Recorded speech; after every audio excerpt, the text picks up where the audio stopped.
Hello students, Mr. Gilmore here, going to teach you how to construct a sphere using paint. So that's creating value and volume with paint, or actually creating volume with value as your medium paint. That's great. Let's do that again. We're going to create a sphere using a value scale from dark to light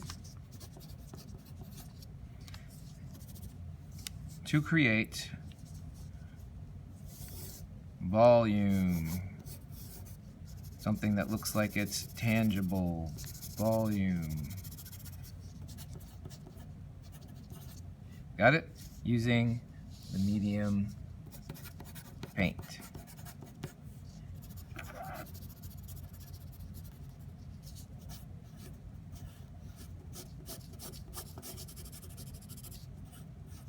Got it? That's what we're going to do. First, get yourself a piece of paper. Then you're going to, on that piece of paper, hold that piece of paper landscape. Then you're going to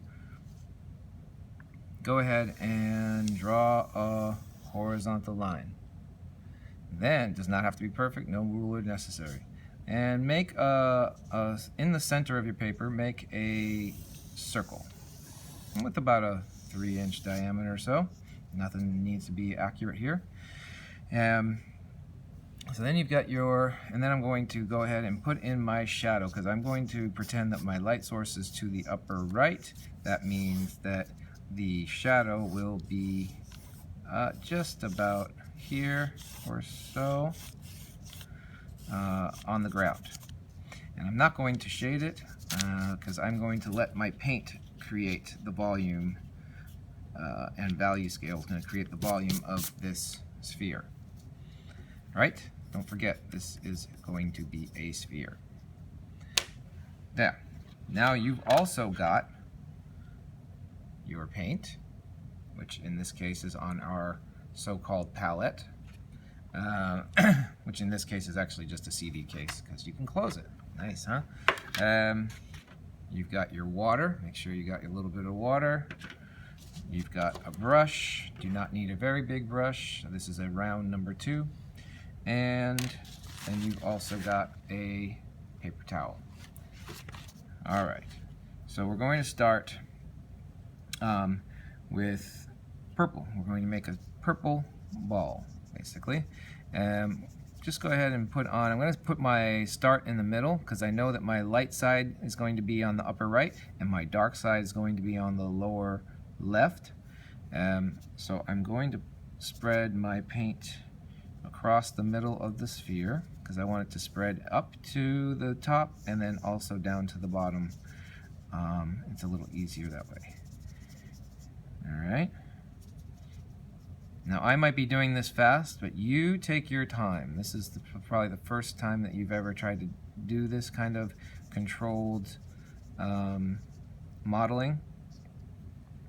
So I'm going to, now I've got purple on my brush. I want to go from white to the purple, but if I go in and get the white with my purple brush, so I'm going to, it's now not purple, and I'm going to dry it because I don't want it too wet. So then I'm going to get my white, and now I will attempt to blend them together. So I'm not bringing the purple up into here, I'm just sticking just around, and still, remember when we did this with the pencil, you would create this kind of curve on the ball with the value scale, the gray scale. Well, now it's purple, it's a purple scale now. I've got too much purple on my brush, so I want to go blend this back up into the white, so I'm going to go ahead and wipe this off on it. Don't even need to get more water because it's plenty wet on the paint. See that? I'm going to get a little bit more white. Be careful that you don't destroy your white.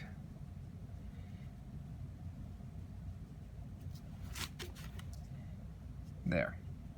So I keep taking some of the white off and then bringing the white into the purple. And you can do this all when it's wet. If it dries, you're not going to be able to do that.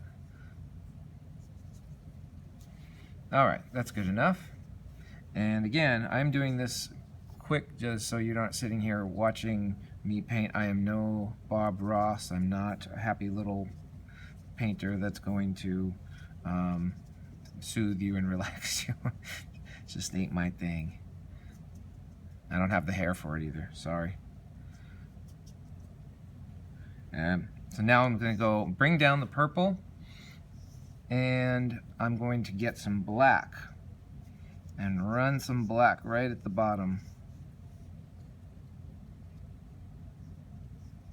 Yep, just like that with the black. And now I'm going to just go ahead and blend it in, wet on wet, purple into black. And that will give me a suggestion of a shadow on the sphere, the opposite side of the light. And I'm going to get a little bit more purple. I want it to be more purple than gray or black. By the way, this is tempera paint, not acrylic, so it's not as permanent. It isn't permanent at all. It's water soluble, and you can wash it away off of everything. All right, so I'm going to bring some of this dark up into the side just a little bit. There. It looks like my sphere got a little egg shape in my haste.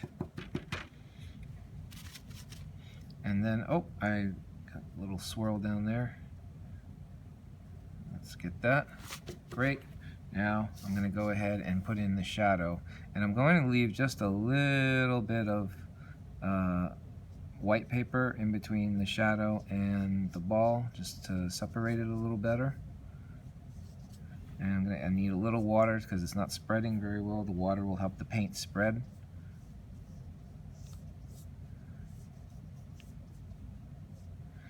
And then I'm going to use just a little bit of water on the outside, on the edges of the shadow, because I don't want it to be a hard shadow, I want it to be fuzzy. And I'm going to take all the paint off. Now I got no black on my brush whatsoever. And I'm going to just make it a little bit more fuzzy, so the paint will just bleed out to the edge of the shadow. The shadows are usually not hard-edged, at least not on the floor. There, and that's good enough. You get the idea. And it takes a lot of practice to get this down. Some people will get it instantly, I said, but most people will not, and it takes time to get it the way you want it. And this is just good enough to get started. And maybe I might even just put a little outline there. And there you go. There is your sphere. And with value scale, that's the light to dark, which creates volume. Volume, not that kind of volume. Volume, like solid, solidity. Size. Got it? Great. Go do it.